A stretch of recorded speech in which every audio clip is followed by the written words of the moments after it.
今日我哋9個師傅一齊嚟到涌秀灣半島喎，搞咩呢？咁大陣仗，即刻去睇下。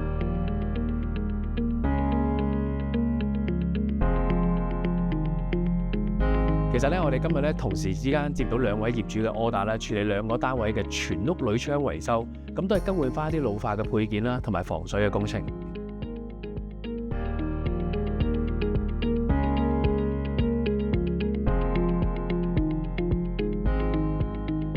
呢個屋苑咧，廚房啊、洗手間咧就係採用呢啲雕落嘅開關手掣，咁見到都氧化得好嚴重噶啦。呢個就係我哋嚟緊咧會更換嘅開關手掣。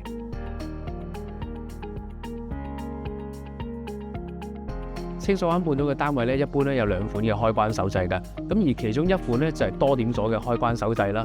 咁要留意翻，通常我哋唔係話淨係更換個手掣就可以解決到晒個問題噶咯，因為多點鎖比較多啲組件啦，佢除咗有手掣，咁都仲會有個鎖芯去連動住成個窗嘅開關嘅。呢個屋苑咧都比較近海啦，咁其實長期都受住海風嘅侵蝕啊，明顯見到單位入邊咧牆身咧都開始有滲水，出現咗裂紋啦。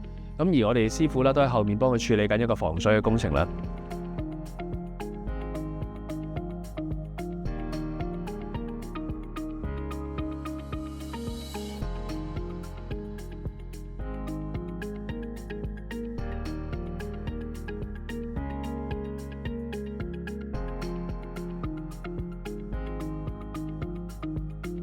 咁我哋而家由8座出發，去睇下5座嗰邊個單位進行成點咯。Let's go！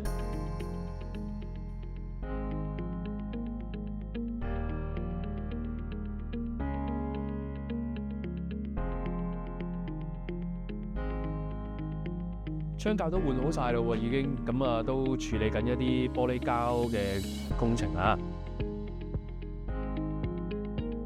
呢邊都處理緊個防水工程啦，同時間都處理得七七八八啦。因為呢啲之前嗰啲防水膠咧係開裂晒嘅，咁如果重新做過一浸噶啦，再送呢啲牛奶色嗰啲係防淋膜嚟嘅，乾咗就透明嘅啦。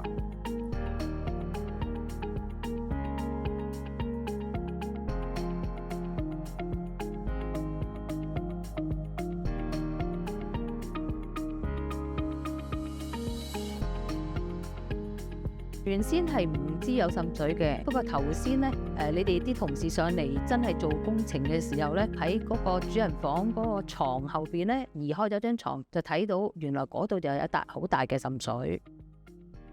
相信你哋嗰個專業可能會較為好啲。